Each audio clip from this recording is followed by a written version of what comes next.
2025 সালের 22 আগস্ট ঢাকার রবীন্দ্র সরোবর মুক্তমঞ্চে রাশিয়ান ফেডারেশনের জাতীয় পতাকা দিবস উদযাপন উপলক্ষে রাশিয়ান হাউস ইন ঢাকা আয়োজিত এক বর্ণাঢ্য গালা কনসার্ট অনুষ্ঠিত হয়।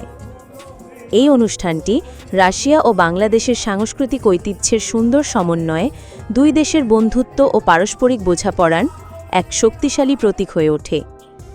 আনুষ্ঠানিক পর্বে ঢাকা সিটি কর্পোরেশনের প্রতিনিধি এবং বাংলাদেশের রাশিয়ান দূতাবাসের মিনিস্টার কাউন্সিলর বক্তব্য প্রদান করেন।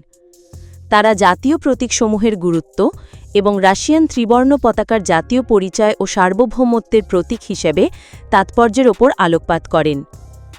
সাংস্কৃতিক পর্বে খ্যাতনামা বাংলাদেশি সঙ্গীত দলসমূহ পরিবেশনা করে। শিক্ষার্থী দল আকাশ কুমারুষী সঙ্গীত পরিবেশন করে, আর জনপ্রিয় রক ব্যান্ড সোনার বাংলা সার্কাস পরিবেশন করে রুশি সঙ্গীতের পাশাপাশি নিজেদের মৌলিক বাংলা গান। সন্ধ্যার সবচেয়ে আবেগঘন মুহূর্ত ছিল 31 মিটার দীর্ঘ রাশিয়ান পতাকা দর্শক সারির মধ্যে দিয়ে গাম্ভীর্যের সঙ্গে অগ্রসর হওয়া, যা উপস্থিত দর্শকদের মধ্যে বিশেষ আবেগ সৃষ্টি করে। অতিথিরা রাশিয়ার জাতীয় প্রতীকসমূহের সাথে ছবি তোলার এবং স্মারক উপহার গ্রহণের সুযোগও পান। বাংলাদেশে রাশিয়ান দূতাবাসের মিনিস্টার কাউন্সিলের মিস ইয়াকাতেরিনা সেমেনোভা বলেন, এই কনসার্ট কেবল রাশিয়ান জাতীয় পতাকা দিবস উদযাপন নয়, বরং আমাদের দুই দেশের সাংস্কৃতিক বিনিময়ের এক সেতুবন্ধন। আমরা আমাদের বাংলাদেশি বন্ধুদের আন্তরিক অভ্যর্থনা ও যৌথ উদযাপনের জন্য কৃতজ্ঞতা জানাই।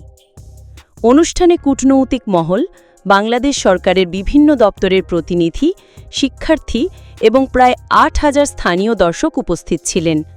তারা সবাই অনুষ্ঠানটির সফল আয়োজন এবং রুশ-বাংলাদেশি সম্পর্ক জোরবারে এর অবদানে প্রশংসা করেন। বিপুল উপস্থিতি ও সক্রিয় অংশগ্রহণ প্রমাণ করে যে বাংলাদেশের জনগণ রুশ সংস্কৃতির প্রতি আন্তরিক আগ্রহী এবং এর মাধ্যমে দুই দেশের বন্ধুত্বপূর্ণ সম্পর্ক আরও দৃঢ় হয়েছে।